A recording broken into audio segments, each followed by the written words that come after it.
प्यारे बच्चों, कैसे हैं आप सब। आशा करता हूँ आप सब सुरक्षित होंगे और अपने घरों में होंगे। चलिए गणित विषय के वीडियो सीरीज के आज के वीडियो को शुरू करते हैं।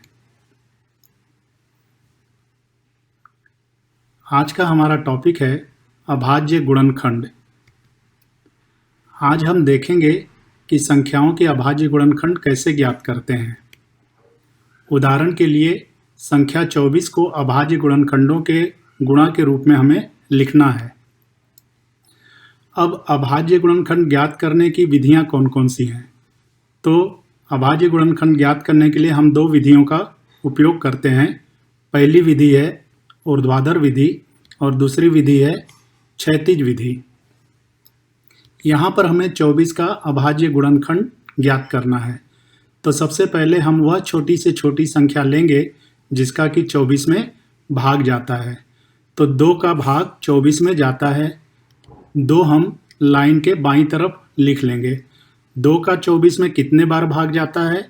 12 बार। तो इस तरह एक लाइन खींचकर हम 12 को 24 के नीचे लिखेंगे। अब जो क्रिया हमने 24 के साथ की वही हमें 12 के साथ करनी है। 12 में सबसे छोटी संख्या 2 से भाग जाता है, तो 2 हम फिर से लिखेंगे और एक लाइन खींचकर जितनी बार भाग जाता है वह 12 के नीचे लिखेंगे। 2 छक 12, तो 6 हम 12 के नीचे लिखेंगे। फिर वही क्रिया दोहराएंगे। 6 में फिर देखेंगे 2 से भाग जाता है, तो 2 तिहाई 6 के नीचे 3 लिखेंगे। फिर 3 में किसका भाग जाता है?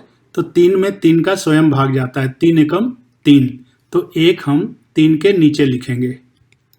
इस तरह से अब यही क्रिया हम क्षैतिज विधि में कैसे लिख सकते हैं?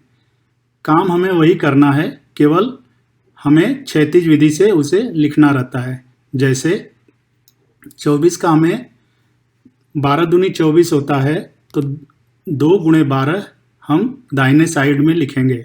उसी तरह 12 में 6 का भाग जाता है, तो अगली क्रिया में हम 2 गुणे 2 गुणे 6 लिखेंगे। यानी 2 दूनी 4 छक 24, यानी हर स्थिति में हमारा उत्तर 24 आना ही चाहिए। अब अगली क्रिया में 6 का गुणनखंड करेंगे और ऊपर जो 2 गुणे 2 लिखा है वह उसी प्रकार रहेगा।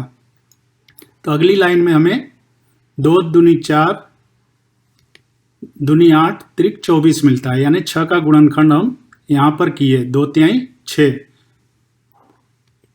इस तरह आपको एक बात और ध्यान रखनी है कि 2 और 3 अभाज्य गुणनखंड है।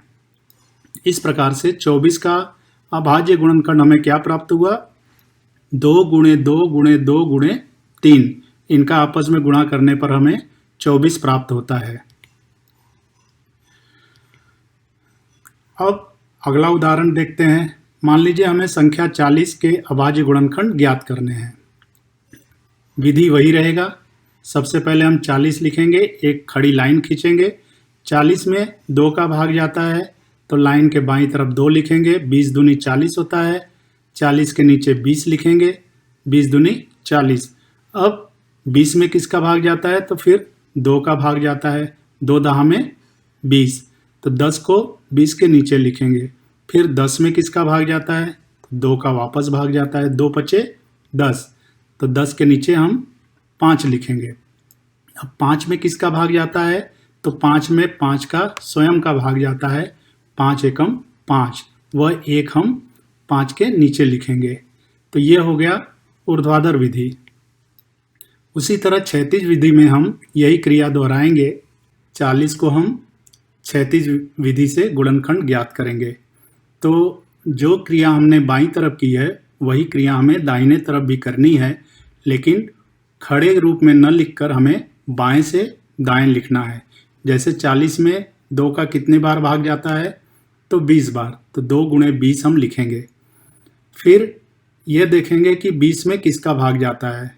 तो सबसे छोटी संख्या है 2, 2 दहा में 20 होता है, तो 2 गुणे 2 गुणे 10 लिखेंगे। यहाँ पे हमने क्या किया? यहाँ पे हमने 20 के गुणनखंड किए, 2 दहा में 20। अगली लाइन में हम 10 का गुणनखंड करेंगे 2 गुणे 5, तो 2 गुणे 2 गुणे 2 गुणे 5 मिलेगा। यहाँ पे हमें ध्यान रखना है 2 तथा 5 अभाज्य गुणनखंड हैं।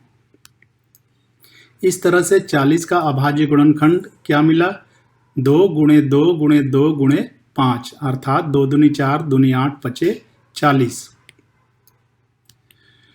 यहाँ पे बच्चों एक विशेष बात आपको ध्यान रखनी है कि अभाज्य गुणनखंड क्या है। दी गई संख्या को उसके अभाज्य गुणनखंड के गुणनफल के रूप में लिखना ही उस संख्या के अभाज्य गुणनखंड ज्ञात करना है। आशा करता हूँ कि आप इसे अच्छी तरह समझ गए होंगे। अब कुछ स्वाध्याय के प्रश्नों को हल करते हैं। नीचे दी गई संख्याओं के अभाज्य गुणनखंड ज्ञात करो। संख्याएं हैं 32, 57, 23, 150 और 216। इसके साथ ही प्रश्न संग्रह 11 में दिए गए अन्य प्रश्नों को भी आपको हल करना है। कहाँ पर हल करेंगे? गणित की कॉपी में। ठीक है बच्चों, धन्यवाद।